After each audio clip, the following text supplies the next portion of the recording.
Alright, so for our second lab experiment for this semester, we're going to be looking at the problem of cooling water. We think about how the Earth's surface works. It's heated by the sun and during the day, for example, and it cools off at night. So we're going to do a sort of a simplified version of what's going on with that. So what I've got here is I've got a cup of water. You can see it's steaming away there. Just pulled it out of the microwave. It's pretty close to boiling.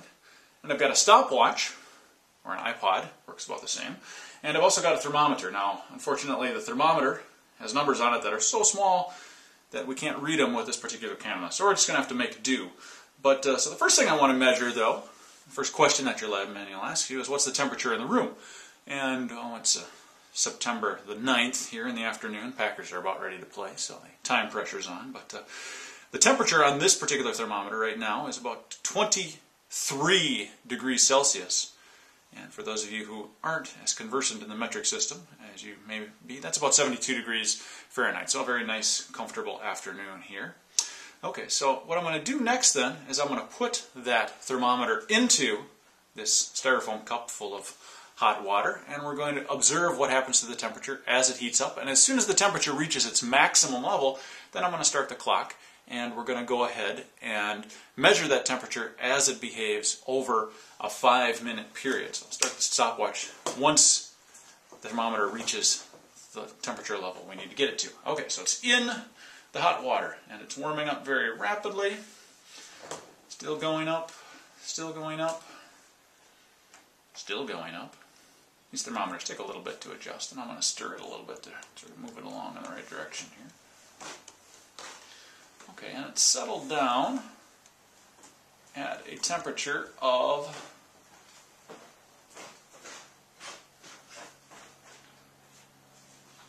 86 degrees Celsius. So now I'm going to start the watch. So that's our initial temperature, is the 86 degrees Celsius. And then we're going to take temperature measurements at each minute. So this is the really exciting part of the video.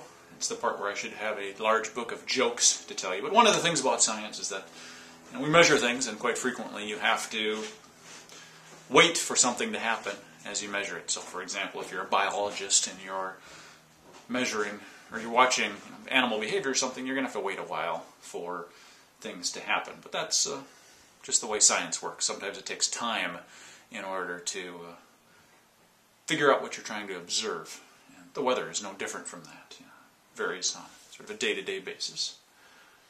So we're coming up on 45 seconds here, so we're going to get our first measurement pretty quickly here.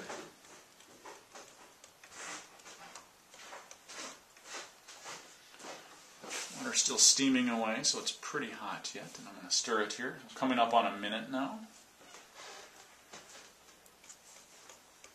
And our temperature is down to 81 degrees Celsius at 1 minute.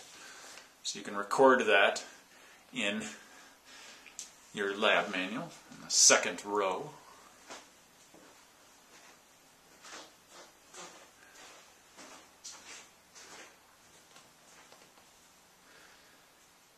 And we patiently wait here.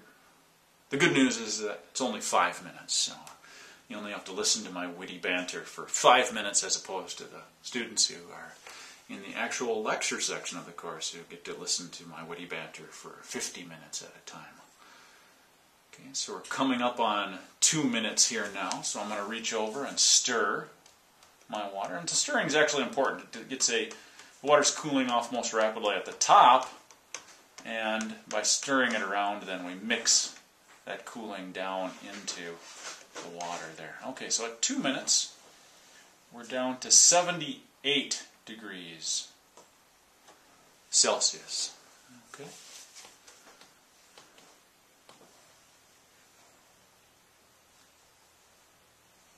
A little bit of time here. So this is the kind of experiment that you could set up and do at home. You get a fancy thermometer like this one. You can get it at a science surplus store or something like that at the mall or wherever, or else alternatively you could get one at the homebrew store. People who do things like brew beer at home like to pay a lot of attention to what temperature things are very important if you're trying to get yeast, for example, to grow, to not have it be too hot or too cold. So they tend to want to pay attention to temperature. Okay, so we're coming up here now on 3 minutes in. And our temperature now is down to 75 degrees Celsius.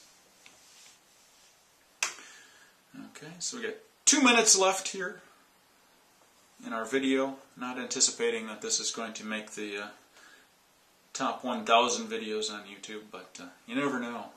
You need to have some cats or something doing strange things in the background.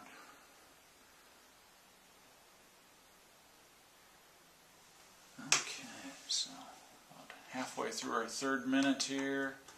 Keep on stirring. Water's still steaming. It's cooling off a little bit though. And there's 3:45.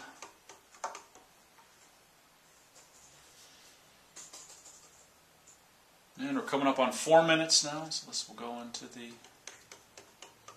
next row in your lab write-up. And that's 72 degrees Celsius there at 4 minutes. And we've got 1 measurement left to take, and then we can start to analyze our data. So as scientists, typically the thing that you'll do is you measure data, you actually accumulate data of whatever you're trying to observe, and then you analyze that data. And usually by analyzing it, we mean we're trying to fit it to some theory. And the particular theory that we're going to be working on here in this experiment, or this lab, is what's called Newton's Law of Cooling. It's named after Sir Isaac Newton, the discoverer of gravity.